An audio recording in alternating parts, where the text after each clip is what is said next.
प्रश्न है, भारतीय संसद में कौन कौन शामिल हैं। इंपॉर्टेंट क्वेश्चन है, ऑप्शन देकर आंसर दीजिए।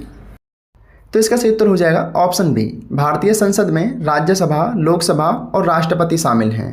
भारतीय संसद राज्यसभा, लोकसभा और राष्ट्रपति तीनों को मिलाकर के बनती है। अगर संसद से संबंधित कोई प्रश्न आता है तो इसका मतलब है कि वो राज्यसभा, लोकसभा और राष्ट्रपति से संबंधित ही होगा। नेक्स्ट है, भारतीय संविधान के किस अनुच्छेद में कहा गया है कि संघ के लिए एक संसद होगी जो राष्ट्रपति और दोनों सदनों लोकसभा और राज्यसभा से मिलकर बनेगी।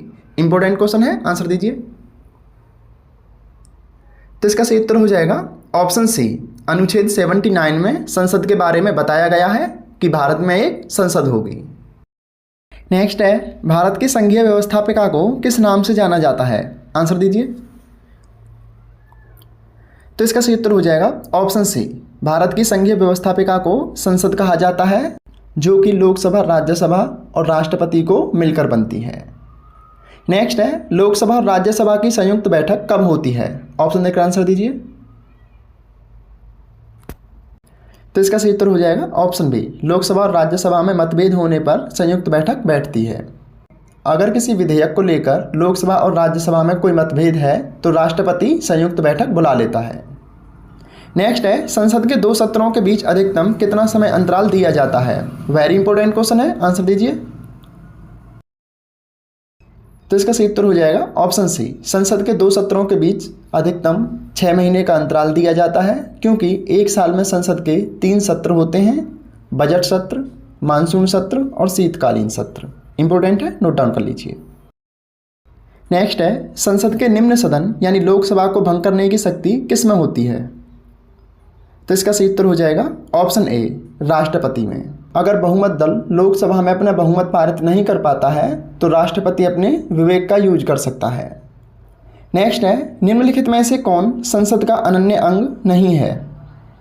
तो इसका सही उत्तर हो जाएगा ऑप्शन डी। उपराष्ट्रपति संसद का अंग नहीं होता, क्योंकि संसद लोकसभा, राज्यसभा और राष्ट्रपति से ही मिलकर बनती है। नेक्स्ट है, निम्नलिखित में से कौन संसद का स्थायी सदन है। तो इसका सही उत्तर हो जाएगा ऑप्शन बी, राज्यसभा। और आपको राज्यसभा के बारे में बता दें कि राज्यसभा के अधिकतम सदस्यों की संख्या 250 है, लेकिन वर्तमान में इसमें कुल 245 सदस्य हैं और इसके 1/3 यानी 1/3 सदस्य प्रत्येक 2 वर्ष में सेवानिवृत्त होते हैं, यानी कि रिटायर होते हैं। लेकिन पूरी राज्यसभा कभी भी रिटायरमेंट नहीं लेती। नेक्स्ट है, संसद का लोकप्रिय सदन किसे कहा जाता है। आंसर दीजिए।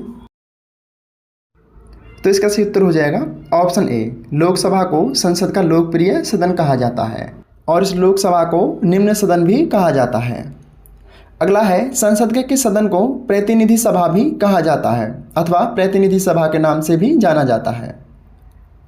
तो इसका सही उत्तर हो जाएगा ऑप्शन ए। प्रतिनिधि सभा भी लोकसभा को ही कहा जाता है। तो कभी कभी इसके लोकसभा के उपनाम भी पूछ लिए जाते हैं। आप इन दोनों तीनों नामों को नोट डाउन कर लीजिए। तो ये आपके भारतीय संसद से संबंधित कुछ महत्वपूर्ण प्रश्न थे और इनसे पिछली वीडियो में हमने आपको मौलिक कर्तव्य, मौलिक अधिकार, डीपीएसपी और भारतीय संविधान का इतिहास, ये सभी टॉपिक करा दिए हैं। वेरी इंपॉर्टेंट क्वेश्चन है, एग्जाम में यहीं से प्रश्न आते हैं। आने वाली वीडियो में आपको राष्ट्रपति, उपराष्ट्रपति, प्रधानमंत्री, पूरी मंत्री परिषद, लोकसभा, राज्यसभा, ये सारे टॉपिक प्रोवाइड कराए जाएंगे। आप अच्छे से पढ़िए, अच्छी तैयारी कीजिए। किसी नोट्स पीडीएफ फाइल की आवश्यकता है तो बता दीजिए, हम आपको टेलीग्राम पर या व्हाट्सएप ग्रुप में प्रोवाइड करा देंगे।